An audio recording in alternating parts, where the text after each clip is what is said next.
अस्मद्गुरुसमारम्भां यतिशेखरमध्यमां लक्ष्मीवल्लभपर्यन्तां वन्दे गुरुपरम्पराम् ஆழ்வார்கள் வாழி அருளிச் செயல் வாழி தாழ்வாதுமில் குறவர்தாம் வாழி ஏகழ்வாறுமுய்ய அவர்கள் உரைத்தவைகள்தாம் வாழி செய்யமறை தன்னுடனே சேர்ந்து. குலசேகர ஆழ்வார் அவர் கொல்லிகாவலன், கூடல் நாயகன், கோழிக்கோன் என்று சொல்லும்படியாக பல பல சாம்ராஜ்யங்களுக்கெல்லாம் அதிபதியாய் அவர் வீற்றிருந்த பொழுதும் கூட அந்த இன்பமரும் செல்வமும் இவ்வரசும் யான் வேண்டேன் என்று அவற்றையெல்லாம் வெறுத்து அந்த எம்பெருமானையும் அவனுடைய அடியார்களையும் அனுபவிப்பதையே தமக்கு பெரிய பேராக கொண்டிருந்தார். பெருமாள் திருமொழியினுடைய முதல் 5 பதிகங்களிலே அர்ச்சாவதார அனுபவத்தை குழைத்து அனுபவித்தவர். அடுத்தபடியாக மேலே 5 பதிகங்களிலே விபவாவதாரத்தை அனுபவிக்க தலைப்படுகிறார். அவர் அருளி செய்த திவ்ய பிரபந்தம் பெருமாள் திருமொழி 105 பாசுரங்களை கொண்டதாக அமைந்திருக்கிறது. அதிலே கீழே 6ஆம் திருமொழியிலே கண்ணபிரானை அனுபவிக்க தலைப்பட்டவர் தம்மை கோபிகையாக பாவித்துக் கொண்டு அந்த கண்ணபிரானோடு ஊடல் கொண்டு அவள் சொன்ன பாசுரங்களை எல்லாம் சொன்னார். கண்ணபிரான் தனக்கு அனுகிரகம் செய்யவில்லை என்கிற காரணத்தினாலே ஒரு கோபிகை கண்ணபிரானிடத்திலே கோபம் கொண்டு, அந்த பிரணயரோஷம் என்று சொல்லப்படுகின்ற அந்த கோபம் கொண்டு அவள் சொன்ன பாசுரங்களை கீழே அனுபவித்தார். அடுத்த பதிகம் 7வது பதிகம். அதிலே மிகவும் விலக்கணமானதொரு அனுபவத்தை செய்கிறார். அதாவது கண்ணபிரானை அனுபவிக்க வேண்டும் என்ற ஆறாத காதல் குலசேகர ஆழ்வாருக்கும் இருக்கிறது. ஆனால் இதேபோல் கண்ணபிரானை அனுபவிக்க ஆறாத காதல் கொண்டிருந்த பெரியாழ்வார் அவர் என்ன செய்தார்? தம்மை யசோதையாக பாவித்துக் கொண்டு கண்ணனை நன்றாக சீராட்டினார், பால் ஊட்டினார் என்று நாம் சொல்லலாம். என்னென்ன வேணுமோ அத்தனையும் செய்தார். கண்ணபிரானை அவர் வரவழைத்து அவனை நீராட்டியதென்ன, அவனுக்கு பூச்சூடியதென்ன, காப்பிட்டதென்ன என்று இப்படி பல பல அனுபவங்களை எல்லாம் பெரியாழ்வார் செய்தார். எல்லாம் தம்மை யசோதையாக பாவித்துக் கொண்டு. ஆனால் இங்கே குலசேகர ஆழ்வாரோ அதே போன்ற ஒரு அனுபவத்தை வேறு விதமாக, முற்றிலும் வேறு விதமாக செய்கிறார். இப்படிப்பட்ட ஒரு அனுபவத்தை வேறு எந்த ஆழ்வாரும் செய்யவில்லை என்றே நாம் சொல்ல வேண்டும். என்ன செய்தார் என்றால், தம்மை யசோதையாக பாவித்துக் கொள்ளாமல் தம்மை தேவகியாக பாவித்துக் கொள்ளுகிறார் குலசேகர ஆழ்வார். அந்த தேவகியானவள் என்ன செய்தாள்? கண்ணபிரான் பிறந்த அடுத்த கணம், அதாவது உண்மையாக வயிற்றிலே சுமந்து கண்ணனை பெற்றவள் தேவகி என்கிற தாய் தானே. ஆனால் கம்சனாலே கண்ணனுக்கு ஆபத்து வந்துவிடுமோ என்று அஞ்சி உடனே கண்ணபிரானை கொண்டு போய் அந்த திருவாய்ப்பாடியிலே நந்தகோபருடைய திருமாளிகையிலே விட்டுவிட்டார்கள் அல்லவா? அதற்கு பிறகு அந்த கண்ணபிரானுடைய பால்ய சேஷ்டிதங்கள், அதாவது குழந்தை பருவ விளையாட்டுகள், அவை அத்தனையும் அனுபவித்தவள் யார் என்னால் எல்லாம் அனுபவித்தவள் யசோதை தான். தேவகிக்கு ஒன்றும் கிடைக்கவில்லை. அப்படி தனக்கு எதுவுமே கிடைக்கவில்லையே என்கிற வருத்தத்தை தேவகி வெளியிடுவதாக 10 பாசுரங்களை அருளி செய்கிறார். அதாவது குலசேகர ஆழ்வார் தம்மை தேவகியாகவே பாவித்துக் கொள்ளுகிறார். ஐயோ கண்ணா, உன்னை இப்படியெல்லாம் நான் அனுபவித்திருக்க வேண்டுமே, அந்த அனுபவம் எல்லாம் எனக்கு கிடைக்காமல் போய்விட்டதே, எல்லாம் அந்த தெய்வநங்கை யசோதை அவளுக்கன்றோ கிடைத்தது, எனக்கு கிடைக்கவில்லையே என்று வருந்துவதாக இப்படி வருத்தத்திலே ஒரு 10 பாசுரம். இது போன்ற அனுபவத்தை வேறு எந்த ஆழ்வாரும் செய்யவில்லை என்பது இந்த பதிகத்தினுடைய சிறப்பு. அப்படி 10 பாசுரங்களிலேயும் கண்ணபிரானுடைய அந்த குழந்தை பருவ விளையாட்டுகள் எதையெல்லாம் தாம் இழந்து விட்டோம் என்று தேவகி சொல்லுகிறாளோ அப்படி தேவகி சொல்லுவதாக வைத்து 10 பாசுரங்களை அருளி செய்கிறார். அதிலே முதல் பாசுரத்திலே கண்ணபிரானை தொட்டிலே இட்டு அவனை தாலாட்டுவது, இது குழந்தையை, அது தாய்மார் செய்யக்கூடிய, குழந்தையை தொட்டிலே இட்டு தாலாட்டுவது என்பது தாய்மார் இயற்கையாக செய்யக்கூடியதுதான். அப்படி தாலாட்டுகின்ற பொழுதோ அந்த குழந்தையை கொண்டாடி சில வார்த்தைகள் சொல்லி என்றோ அந்த தொட்டிலே ஆட்டுவார்கள். தாலாட்டு என்றால், தால் என்றால், தாலு என்பது நாக்குக்கு பெயர். தால் என்றால் தமிழிலே நாக்கு. அதை ஆட்டுகின்றபடியினாலே அந்த குழந்தையை அப்படி தொட்டிலே இட்டு விட்டு நாக்கை ஆட்டி அப்படி அவனுக்கு தூங்கச் செய்வார். அப்படினாலே அந்த பாசுரத்திற்கே தாலாட்டு என்றே பெயர் ஏற்பட்டு விட்டது. அதைத்தான் தான் செய்யாமல் விட்டு விட்டோமே. அதாவது தேவகி சொல்லுகிறாளாம், ஐயோ உன்னை இப்படியெல்லாம் நான் தாலாட்டி இருக்க வேண்டுமே, அது எனக்கு கிடைக்காமல் போய்விட்டதே என்று சொல்லுவதாக முதல் பாசுரம் அமைந்திருக்கிறது.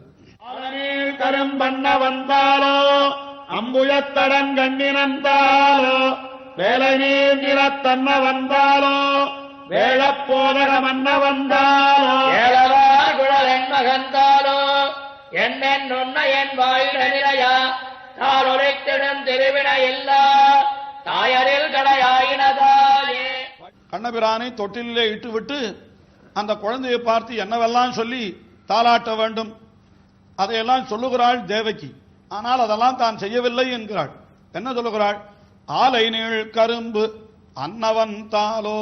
முதல்ல குழந்தையை தொட்டிலே இட்டுவிட்டு ஆலை கரும்பு போலே இனியவனே, அதாவது ஆலையிலே இடுகின்ற கரும்பு, என்னால் அந்த கரும்பு நன்றாக ரசம் முற்றி மிகவும் சுவையாக இருக்குமா, அப்படிப்பட்ட கரும்பு போல் இனியவனே என்று தாலாட்ட வேண்டும். ஆலை நீள் கரும்பு அன்னவன் தாலோ, அந்த கரும்பு போன்றவன் அன்னவனே தாலேலோ. அம்புயத்தடங் கண்ணினன் தாலோ, மிக அழகிய திருக்கண்கள். அம்புயம் என்னால் தாமரை, தாமரை போன்ற அழகான திருக்கண்களை உடையவனே தாலேலோ என்று அம்புயத்தடங் கண்ணினன் தாலோ. ஏலவாறு குழல் என் மகன் தாலோ, வேலை நீர் நிறத்து அன்னவன் தாலோ. வேலை என்னால் கடல், கடலுடைய தண்ணீர் போன்ற கருமை நிறத்தை உடையவன் என்ன அவனுக்கு பெயர்? ஆஹா, கருங்கடல் வண்ணன் அல்லவா, அப்படிப்பட்டவனே தாலேலோ. வேழப்போதகமன்னவன் தாலோ. வேழம் என்னால் யானை, போதகம் என்னாலும் யானைதான். ஆனால் போதகா என்கிற சப்தத்திற்கு குட்டி என்ன ஒரு சப்தம் இருக்கிறபடியே, பொருள் இருக்கிறபடியினாலே வேழப்போதகம் என்னால் யானைக்குட்டி போன்றவன் என்ன அப்படி பொருள் கொள்ளலாம் என்று ஸ்ரீ காஞ்சி பிரதிவாதி பயங்கரம் சுவாமி மிக அழகாக பொருள் காட்டியிருக்கிறார். ஆக வேழப்போதகம் அன்னவன் தாலோ, ஆனைக்குட்டி போன்றவனே தாலேலோ. ஏலவாறு குழல் என் மகன் தாலோ, நன்றாக நறுமணத்தை உடைய திருக்குழல், அந்த குழலை உடைய என்னுடைய பிள்ளையே தாலேலோ என்று இத்தனை வார்த்தைகளாலே கண்ணனை தாலாட்டி இருக்க வேண்டுமாம் யசோதை. ஆனால் இதெல்லாம் நடக்கவில்லை என்கிறாள். இப்படி என்று என்று உன்னை என் வாயிடை நிறைய, என் வாய் நிறைய நான் என்ன பண்ணி இருக்க வேண்டும்? இப்படியெல்லாம் உன்னை கரும்பு போன்றவனே, தாமரை கண்ணனே, கடல் போன்ற நிறத்தை உடையவனே, யானைக்குட்டி போன்றவனே தாலேலோ தாலேலோ தாலேலோ என்று சொல்லி உன்னை தாலாட்டி இருக்க வேண்டுமே. என்று என்று உன்னை என் வாயிடை நிறைய. ஆனால் எனக்கு என்ன ஆகிவிட்டது? தால் ஒலித்திடும் திருவினை எல்லாம். அப்படி தாலாட்டுகின்ற திருவினை, அந்த பாக்கியம் இருக்கிறதே, அது எனக்கு கிடைக்கவில்லையே. பிறந்தவன்றே அன்றோ உன்னை கொண்டு போய் ஆய்ப்பாடியிலே கொண்டு போய் விட்டுவிட்டார் தகப்பனார் வசுதேவர். ஆகினாலே உன்னை இட்டு தாலாட்டக்கூடிய பாக்கியம் எனக்கு கிடைக்காமலே போய்விட்டதே என்று தால் ஒலித்திடும் திருவினை இல்லா தாயர். திருவினை இல்லா தாய் நான், துளி கூட பாக்கியமே செய்யாதவள். அது மட்டுமல்ல, நான் எப்படிப்பட்டவள்? தாயரில் கடையாயின தாயே. பாக்கியமில்லாதவர்களுக்கு கூட ஏதாவது ஒன்றிரண்டு பாக்கியமாவது வேறு விஷயங்களிலே கிடைக்கும். ஆனால் எனக்கு என்ன ஆகிவிட்டது என்னால்? எதுவுமே உன்னுடைய பேச்சே கிடையாது. நானும் இங்கே சிறைக்கூடத்திலே அடைபட்டு கிடக்கிறேன். வெளியிலே என்ன நடக்கிறது என்றே தெரியவில்லை. ஆனால் நீயோ எங்கோ திருவாய்ப்பாடியிலே வளர்கிறாய். ஆயினாலே உன்னுடைய செய்திகள் ஒன்றையுமே அறிந்து கொள்ள முடியாமல் நான் சிறையிலே பட்ட பாடு எனக்கன்றோ தெரியும் என்று சொல்லிவிட்டு, ஆகையினாலே நான் எப்படிப்பட்டவள் என்னால்? தாயரில் திருவினையில்லா தாயரில் கடையாயின தாய் என்று, பாக்கியமே இல்லாமல் பாபம் செய்த தாய் என்று ஒருத்தி உண்டு என்றால் அது நான் தான். என்னை தவிர வேறு யாரும் கிடையாது. அதிலேயும் என்ன, எத்தனையோ பேர் பாவம் செய்தவர்களாக இருந்தாலும் கூட அந்த தாயரெல்லாம் கடையான தாய் என்றால், அப்படிப்பட்ட கடை மிகவும் இறுதியிலே இருக்கக்கூடியவள். அப்படிப்பட்டவள் என்னை தவிர வேறு யாரு உண்டு?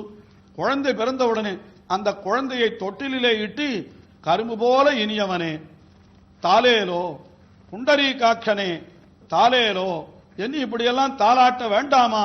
வேலை நீர் நிறத்து அன்னவனே தாலேலோ, வேழப்போதகம் அன்னவனே தாலேலோ என்று இப்படியெல்லாம் நான் சொல்ல வேண்டும். அதிலேயும் ஏலவார் குழல் என் மகன், என்னுடைய பிள்ளை, என்னுடைய பிள்ளை என்று அப்படி நான் சொல்லி உன்னை தாலாட்டி இருக்க வேண்டும். ஆனால் அந்த தாலாட்டுகிற பாக்கியத்தை கூட நான் பெறவில்லை என்றால் என்னுடைய பாபத்தை நான் என்னவென்று சொல்லுவேன். ஆகையினாலே நான் தான் இருக்கக்கூடிய தாய்மாரிலே கடையாயின தாய் என்று தன்னை வெறுத்து கொண்டு இப்படி தேவகி புலம்புவதாக வைத்து குலசேகர ஆழ்வார் பதிகத்தை அருளி செய்கிறார். இதே போல இந்த குலசேகர ஆழ்வாருடைய அனுபவம் இந்த பதிகத்திலே ஒவ்வொரு பாசுரத்திலும் தொடர்கிறது.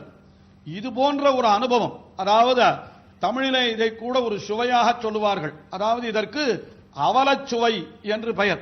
அதாவது மகிழ்ச்சியிலே பாசுரம் பாடுவது, அது யார் வேண்டுமானாலும் பாடிவிடுவார்களாம். ஆனால் அந்த மகிழ்ச்சி இல்லாமல் துன்பம் இருக்கிற பொழுது அந்த துன்பம் கலந்த நிலையிலேயும் அதையும் மிகவும் எல்லோரும் அனுபவித்து கேட்கும்படியாக அதை சுவையாக வைத்து பாடுவது என்பது மிகவும் ஒரு கடினமான செயல் என்று தமிழ் இலக்கியங்களிலே கூட அது ஒப்புக்கொள்ளப்பட்டிருக்கிறது. அப்படிப்பட்ட அவலச்சுவை ஆங்கிலத்திலே சொல்லுவதாயிருந்தால் இதை பேதாஸ் என்று சொல்லுவார்கள். அப்படிப்பட்ட ஒரு நிலையிலே இருந்து குலசேகர ஆழ்வார் 10 பாசுரங்களை அருளி செய்கிறார். தெய்வ தேவகி புலம்பிய புலம்பல் என்னே இந்த பதிகத்தினுடைய கடைசி பாசுரத்திலே தெரிவிக்கிறார். அப்படி தேவகி இன்னும் என்னவெல்லாம் புலம்பினாள் என்பதை நாம் மேல் பாசுரங்களிலே தொடர்ந்து பார்ப்போம்.